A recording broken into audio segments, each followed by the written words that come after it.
Tere päevast, hea Kuusalu rahvas. Olen Jüri Viikberg Eesti Keele Instituudist ja minu märksõnadeks on Eesti murded ja sõnaraamatud. Et ma olen tegelenud murde sõnaraamatute koostamisega. Sõnavara on see, millega ma oma aega viidan ja millega mulle mängida meeldib. Ja oma väitekirja olen ma teinud Siberi eestlaste keelest.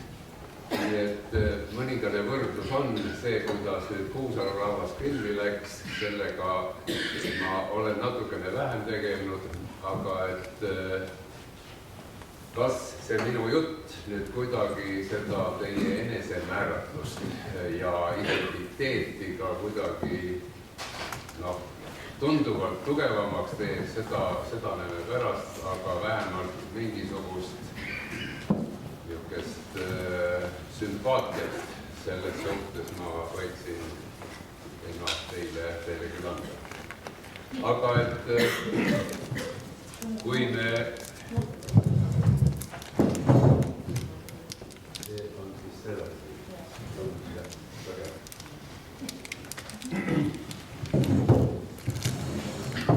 Ma loodan, et ma ei puterda ja ma alustaksin nimelt sellest, et ma lähtun oma jutus nüüd ikkagi keeleteadusest ja ma räägin teile kui keeleteadlane, et selle teema juures on väga palju ka selliseid keelepoliitilisi momente, mida ma väga silmas pidada praegu ei tahaks. Aga et kui me räägime murretest, siis peaks alustama sellest, et millest me siis räägime. Ja kui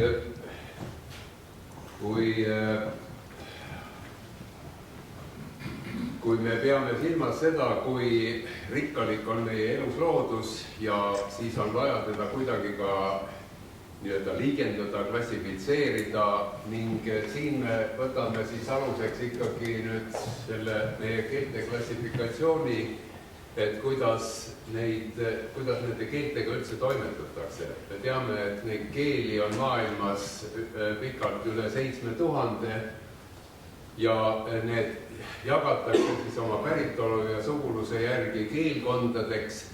Seal võivad olla omaette, näiteks meie keel kuulub uurali keelkonda, seal on omaette harud nagu soome-ugri või samojeedi keeled. Keelerühmade järgi me kuulume Läänemere soome keelte hulka ja sealt edasi tuleb siis juba eesti keel ning kõik elavad keeled jagunevad ühtlasi murreteks ja murrakuteks. Nii et praeguse sellise klassifikatsiooni järgi, jah, see juba vilksataski ja kohe tuleb meie keelekaart, et me võime siis rääkida sellest, et meil on 9 murret ja meil on üle 100 murrakuid me rehkendame ikkagi kihelkondade järgi ning see kihelkondade kaart, mis ka kusagil siin on, see lähtub siis sõjaeelsest 1939. aastast, sest kui need on nüüd need piirid, mis ajas enam ei tohiks muutuda, isegi kui me meenutame siin kas või seda viimast haldusreformi 2017, mis pildi natukene teiseks muutis, aga et meie keele puhul, kui me murretest räägime, et me saame rääkida murderühmadest või peamurretest ja siin ei ole kahtlust, meil on vähemalt Põhja-Eesti keelemurded ja Lõuna-Eesti keelemurded. Ning küsimärgiline on olnud ka see, et kas Kirderanniku murre siin Põhja-Eestis, kas see on omaette peamurre või mitte. Selle üle on vaieldud pikemalt laiemalt, aga et nüüd tänapäeva,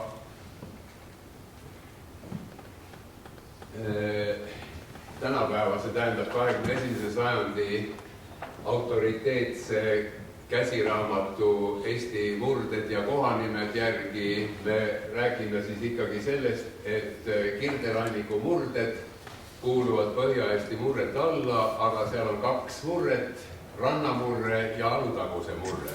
Nii et praegu siis kas te olete sellega nõus, et me viibime praegu rannamurde piirkonnas ja et see keel, see murre on see, mis on teile tuttav, millest te aru saate ja siis on kõik korras.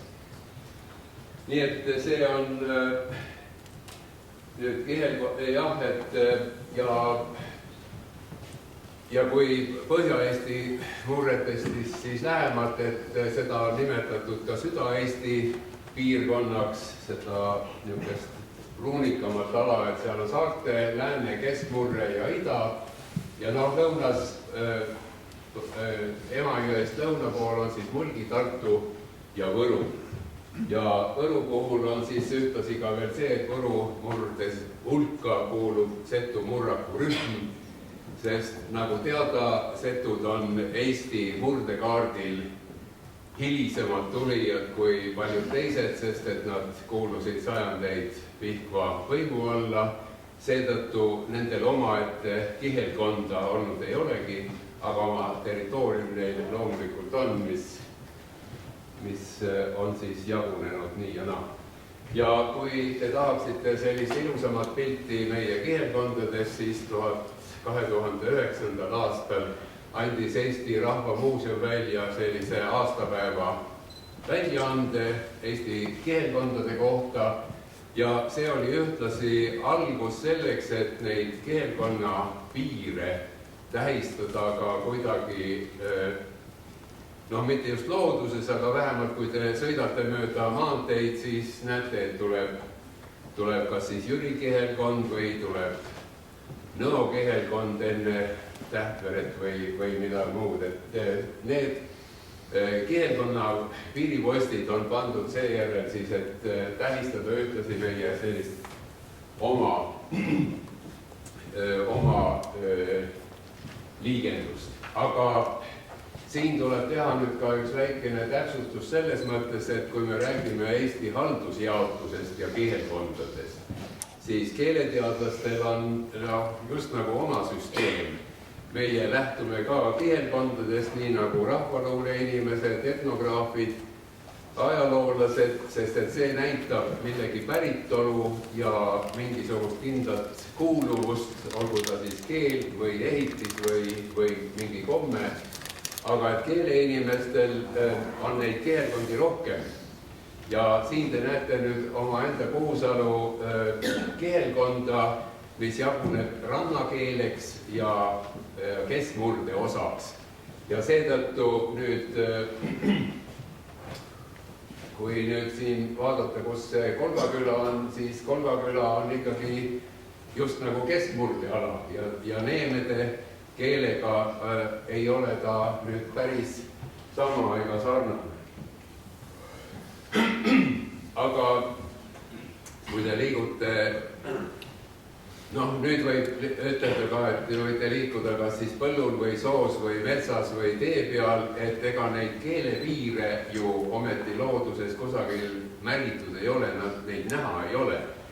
Ja need on ajas on ka liikunud ja muutunud, nii et Andrus Saareste on siin just nagu rekonstrueerinud, milline see keelepiiride osa võis olla sajandeid tagasi kuni enne Põhjasõda loomulikult 13.–16. sajandini, siis te näete, et see Põhja-Eesti rannamurre on ulatunud päris kaugele lõuna poole, aga et hiljem, kui nüüd sellest Tallinna keelest sai juba kirjakeel ja selle toel on keskmurre oma valdusi laiendanud, nii et seetõttu nüüd see rannamurde osa on nihkunud siia põhja poole ja siin peate nüüd teie selle eest hea seisma, et need piirid enam kaugemale ei läheks, sest et siin on juba meri vastas ja katsuge seda ala jälle tagasi võita.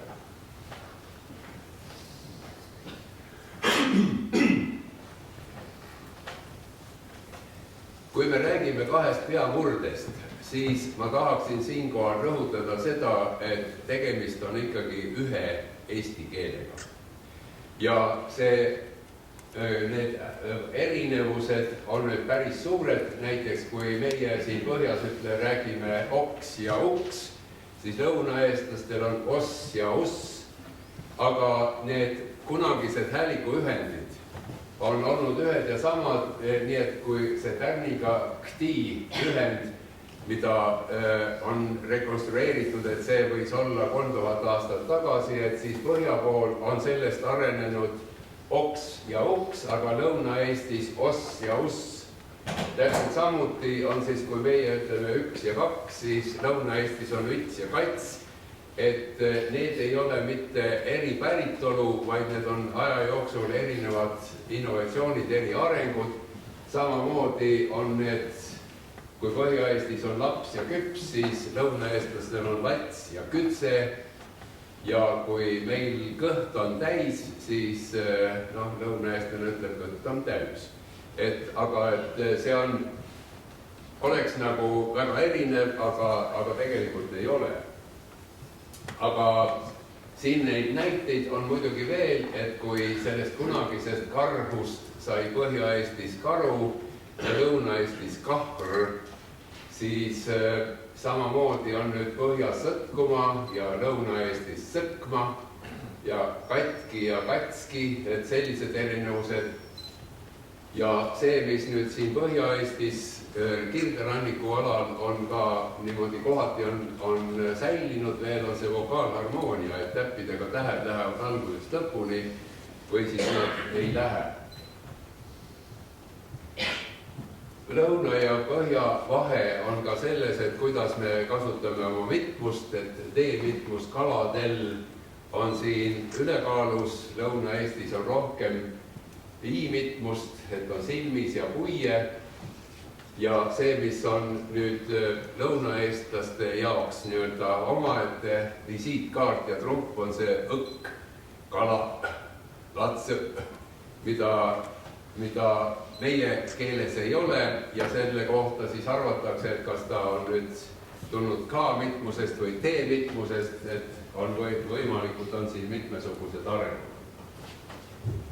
Nii, ja on pikalt põhjalikult uuritud, et millised erinevused on siis rannamurde ja Põhja-Eesti keskmurde või Põhja-Eesti teiste murrete vahel, siis siin on jällegi näha, kuidas on see vana põhi on olnud ühesugune, aga et kuidas aja jooksul arengud on läinud niimoodi teistes, mitmes suunas. Et siin teie keeles see sisekadu ei ole alati toimunud, et siin võib öelda kandama ja kuulusa. Siin ei ole ka lõpukadu alati toimunud, on orava ja neula. Siin ei kohta sellist asja, nagu on see teine välde. Et sõbra, siin on kas must ja mustad. Aga need on ju asjad, mida te teate, et kas ma pean teile neid nüüd kõiki hakkama siin ette lugema. Ja siin tuleb see aktsendilugu ju ka, et mina kui Harjumaa mees, mul võib olla kange Harju aktsent siin küljes. Aga see, mis nüüd ka lõunaeestlasi võiks huvitada, on see, kuidas siin on on jällegi üks huvitav nähtus. Et siin rannarahval õõd eriti ei ole, et on pigem soda, neula, sana. Ja siis on soome moodi, soomepärane on ju ka see äng, langad või känged, nii nagu soome keeleski. Ja see peenendus või palatalisatsioon, see on ka teil natukene teistmoodi. Et on kotti või mäng või sellist peenendust väga ei harrasta. See, mida nüüd Mandri-Eestis ja kirjakeeles ei ole, et näiteks mitmuses siin on nuud partitsiibi puhul, nuud kesksõna puhul on see need vorm, nii nagu on soome keeles, või siis tingiv kõneviis sai siin, oli siin nagu soome keeles. Ja et see eituse vormid, need käänd siis muutuvad vastavalt sellele, kas millised isikud seal taga on, et seda on säilinud kunagi veel ka idamurdes, aga et need on haruldased asjad et kui te need saaksite niimoodi elule äratada ja edasi kasutada, siis see oleks väga, väga tore. Aga nüüd edasi minnes, et kui natukene teha nüüd kiirpilk ka teistele murretele, siis saarte murde puhul see on jällegi, ma räägin just nagu asjadest, mida kõik teavad nagu nii. Et kui te lähete Saaremaal, Orissaares, Kuressaares, Kihelkonnal te lähete poodi, siis on kohe see identiteet lööb sealt vastu, sest et saarlasel on selline omaette keel.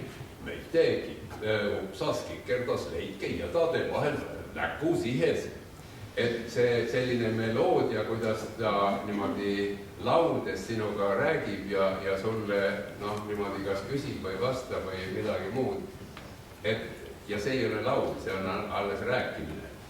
Et see on juba see, mis tema identiteedi kohe välja toob. Ta ei pea midagi muud tegema, ei tantsima ega muud, aga et kui ta juba suu lahti teeb, siis tuleb see identiteet sealt välja. Ja miks see siis nii on? Et te olete ju ka mererahvas. Et saarlased on lihtsalt seal lääne pool käinud nii palju rohkem, et seda Skandinaavia maiku on nende keelele külge jäänud ja seda nad tarvitavad siiamaani. August lootes, august, kui august ronis august. Ja nii on see, ja see palatalisatsioon või peenendus. Et kui teie seda eriti üldse ei taha tarvitada, siis saarlased on selles mõttes niimoodi ratsionaalsed. Et see peenendus tähendab ju seda, et sõna on kunagi olnud palju pikem ja seal otsas on olnud i. Aga et kui sõna on lühenenud, lõpukadu on toimunud, siis see i on kadunud. Ja see, kui nüüd meie ütleme kott, siis see peenendus või palatalisatsioon näitabki seda, et kunagi on seal i olnud, see on kadunud, aga see peenendus on jäänud. Ja saarlane ütleb samamoodi kott ja ütleb kott ja siis mis ta ütleb? Tutt. Täitsa palataliseeritud. Aga nüüd, kui ta hakkab seda sõna käänama ja i tuleb mängu, tuleb tagasi, siis ta leiab, et seda peenendust pole vaja. I näitab juba nagu nii, et see i on seal olemas ja on kott ja kotti ja pott ja potti ja tutt ja tutti ja niimoodi need häälduse asjad on neil väga sümpaatselt korratud. Läänemurre, Läänemaal olete käinud, see on selline tasane lauge ja umbes samasugune on see keel ka. Et seal ei ole väga järske diftonge, i on väga sageli madaldunud, on naised ja saanad ja siis on üks omapärane lugu on nende veedega ja peedega, et seal on kõba ja kebade ja kõbad kibid ja kerp ja kerves, et i on jällegi madalamaks läinud ja siis on nii nagu mujalgi on olnud täiesti tavaline, et sõna algul, kui on teistest keeltest sõnu laenatud, nii nagu on preili või proua või pruut, siis nemad ikka jätavad ainult ühe kaashääliku sõna algule, nii et reilid ja rauad raavisid roskaga raavi ravinal. Ja see on nüüd laiemalt levinud, võib-olla seda esineb ka teie puhul, et kui on tegemist sees ütleva käändega, siis üle Eesti tarvitatakse seda niimoodi ikka pikalt ja rahulikult ja raske rõhuga, et on ikkagi linnas ja on riikis ja metsas ja see ei piirdu ainult nüüd läänemurde või keskmurdega, vaid seda esineb laiemalt. Ja siis te kindlasti olete ka kokku puutunud sellega, et kumb on siis õige, kas on pilved või pilved, kas kasvab või kasvab. Ja siin tuleb vist öelda seda lihtsalt, et see on nüüd Põhja-Eesti nähtus, kus on tegemist sellise ujuva vältega. Ja see on nähtus, mida ei ole võimalik reglementeerida ega normeerida, vaid see ongi nii, et kuidas keegi ütleb. Ja nii, et jah, kes kuidas. Et Põhja-Eesti keel on nüüd natukene vaeslapse osas selles mõttes, et isegi mulgid võivad ju rääkida sellest, kui rikas ja omapärane on nende murdekeel, saarlastest, võrokestest rääkimata, ja nüüd küsitakse, et aga kuidas on siis teil seal Harjumaal näiteks. Et paluks tuua nüüd väga huvitavaid omapäraseid murdejooni välja ja siis ohkustaks küll ja võibki ohkustada, sest et meie Põhja-Eesti keele kõige mahlasemad keelejooned ja asjad, need on ju, kirjakeel on need ju ära söönud. Nii et kui me räägime oma kirjakeelt, siis seal need meie murdejooned ilusasti säilinud kõik on.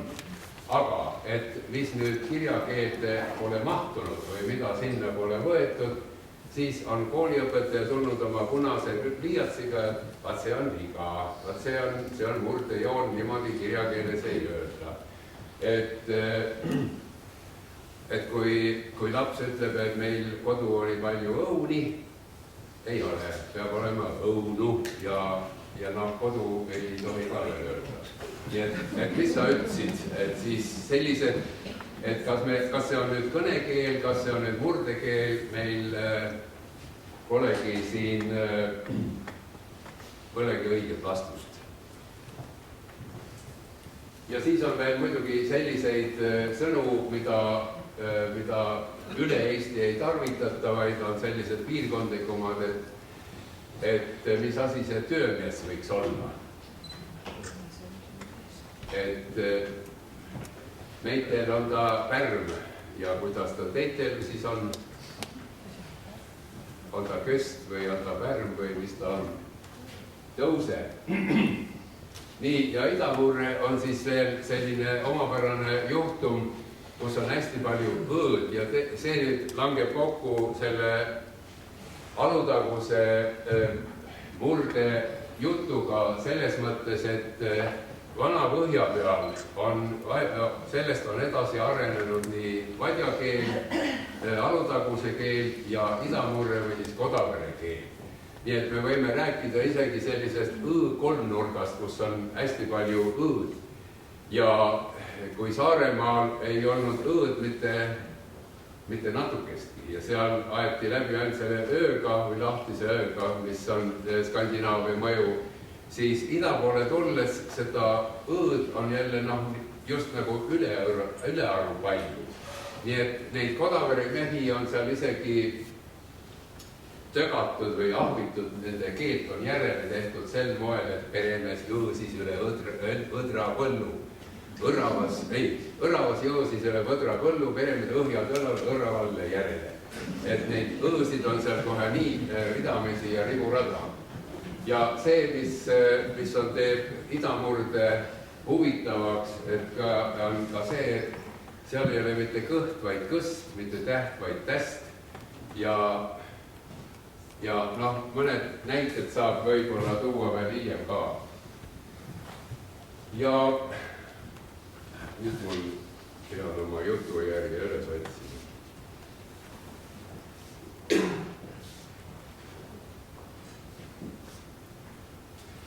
Nii, et see, mida ma tingimata tahaks teile nüüd öelda veel seda, et esimene asi on see, et Eesti on nii looduslikus mõttes kui ka kultuurilises mõttes erakordselt liigirikas.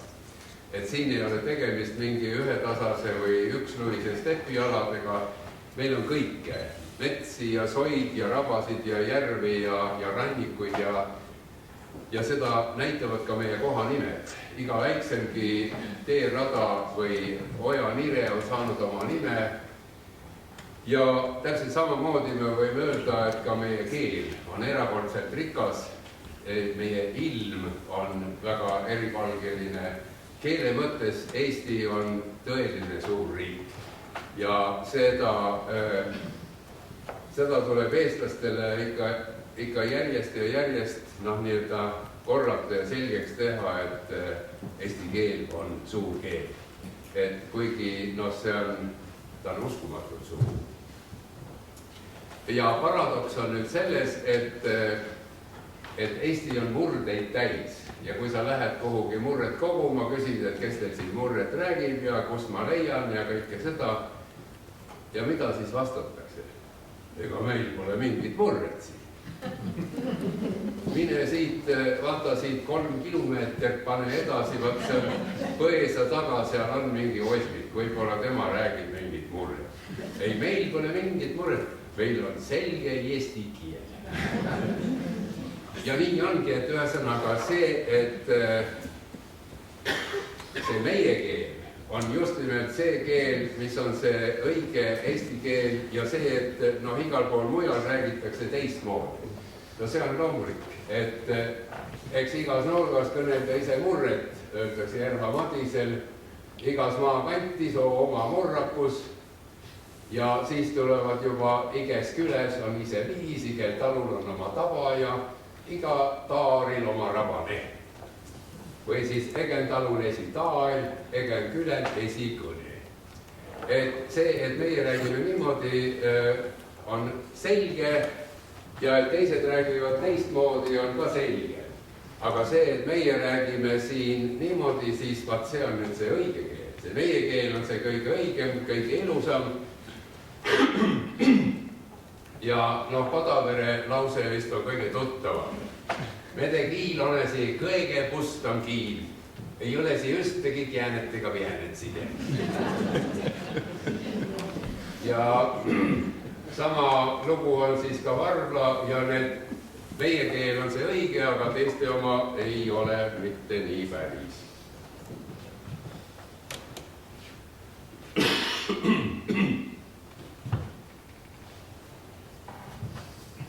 Nii, aga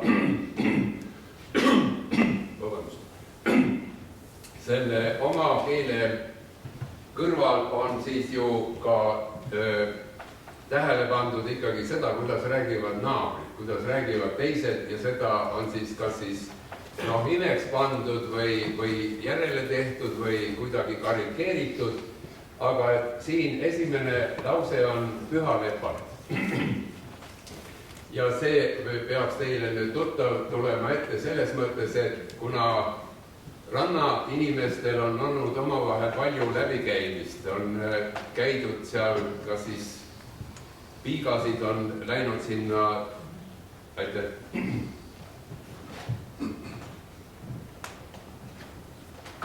kas on läinud sinna inimesi tööle või on käidud kalal koos või igal juhul kokku on puututud.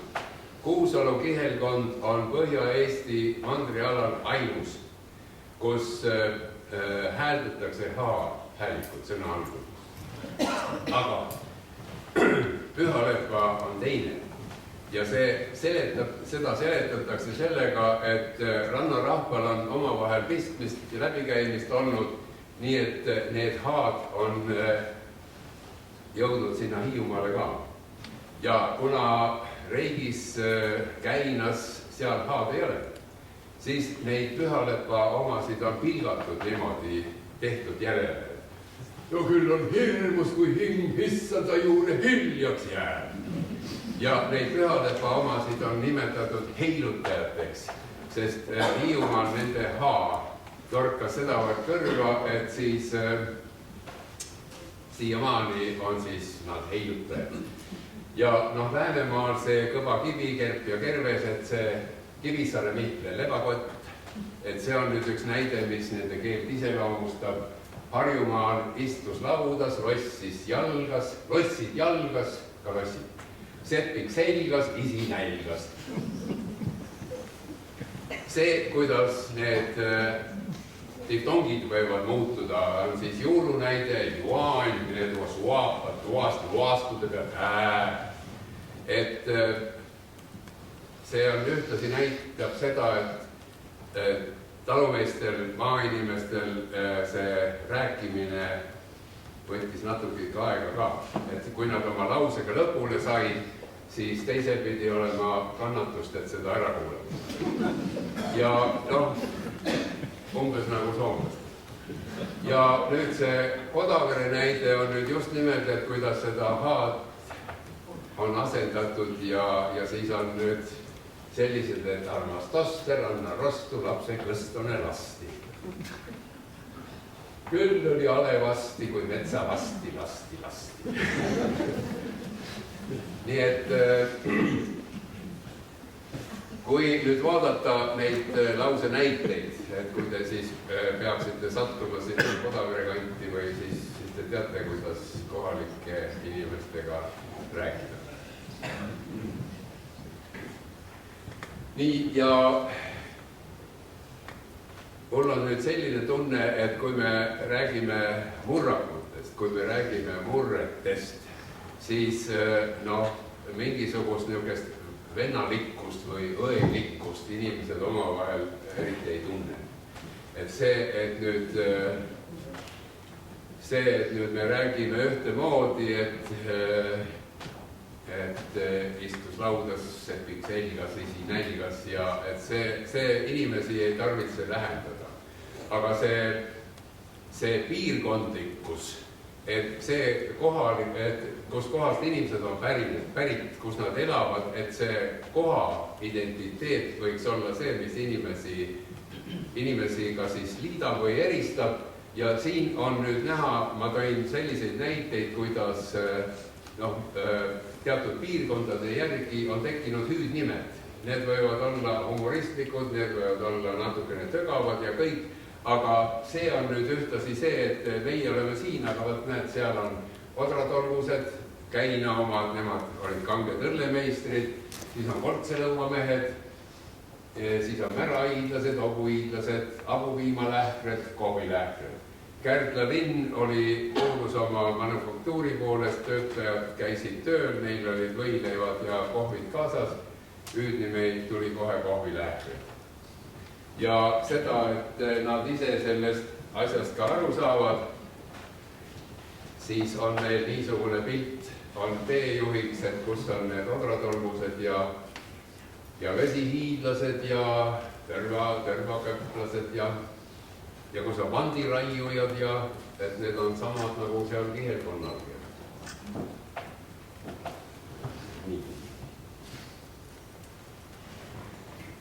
Ja niisuguseid piirkondi on ka rohkem, et näiteks Rapla Ageri kandis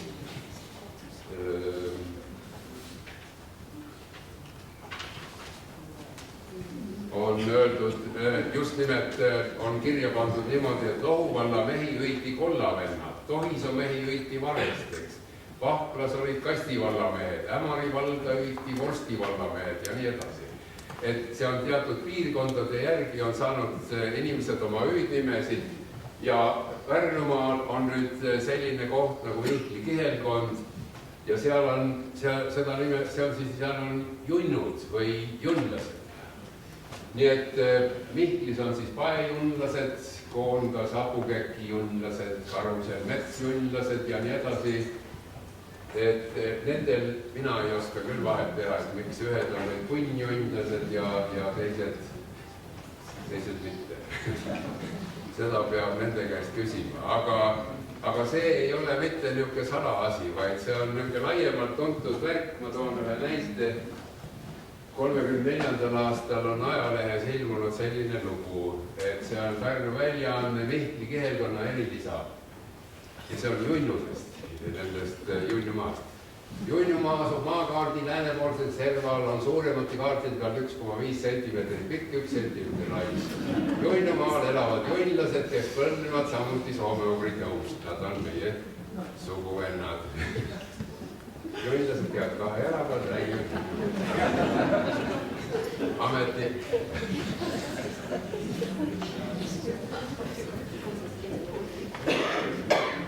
Nii, ja et eesti keel on suur ja siin on palju sõnu, et siis on minu kõige suurem lugupidamine teile. Suur aitäh, et te mind siia olete kutsunud, et ma siin saan teie hulgas kuulata teisi ettekandeid ja ja tänan, et olete vastu pidanud ja tänan teid tähelepanu eest. Aga kuna jutud on alati lühemad, siis te saate ise edasi tutvuda nende asjadega, lugeda ja uurida, et Eesti murded ja kohanimed on kõrgkooli õpik, mis on ilmunud mitmes trükis, nii et praegusel ajal, nüüd see 21. sajandil, see on nüüd see praegune seisukoht, aga sellele lisaks nüüd ilmub edaspidigi on selline väljaanne nagu Eesti Juured. See on mitme teadusala inimeste kokkupanu veebis, seal ilmub neid asju veel mitme aasta vältel ja siis on muidugi Eesti Keele Instituudi teadmik, EKI teadmik ongi, kui te kodulehelt vaatate, seal on igasugust kraami, kuidas õigesti kirjutada, kuidas kohanimesid käänata, kas on Märjamaasse või Märjamaale, kas on Põlvale või Põlvasse ja nii edasi, et seal on igasugust infot, kaasa arvatud ka murrete kohta, meie sugukeelte kohta ja nii edasi. Et see on lihtsalt üks väike näide, olge hea, võtke ja pruukige oma kasuks. Nii et ma soovin teile head jätku.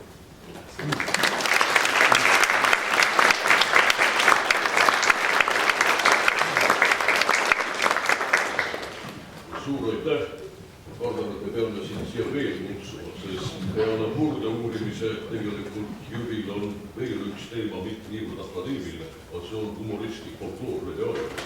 Ehk mida ka otsapidi sai oma lugupoole mingil määral mängu toodud. Aga kui kellelgi on veel mingi kohene küsimus, olge hea. Olen Ants Aaban ja esitan selle küsimuse, et just lugesin hiljuti Ilmar Tomuski üsna põhjalikku artiklit Postimehes selle veetormi peale või mis oli Eesti väljaandes, mõned sõnad jäid välja. Tomusk tuli välja mõttega, et oleks ikka väga teretulnud, kui teiesugused keelemehed paneks jõu kokku ja annaks välja Eesti roppsõnade ja madalsõnade leksikoni või sõnaraamatu ja sellest, kuidas on teie arvamus. Aga mina ise usun, et selles oleks väga hea müügi küll.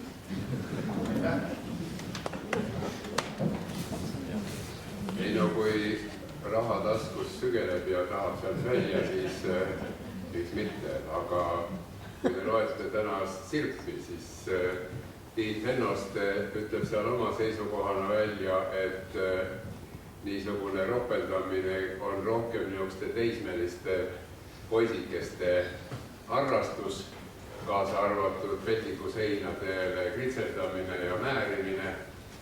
Aga et kui inimene saab juba täiskasvanuks, siis niisuguseid kombeid hakkab vähemaks jääma. Ja et võib-olla ka meie keskastme poliitikute hulgas siis võib juba täiskasvanu põlv terenduda.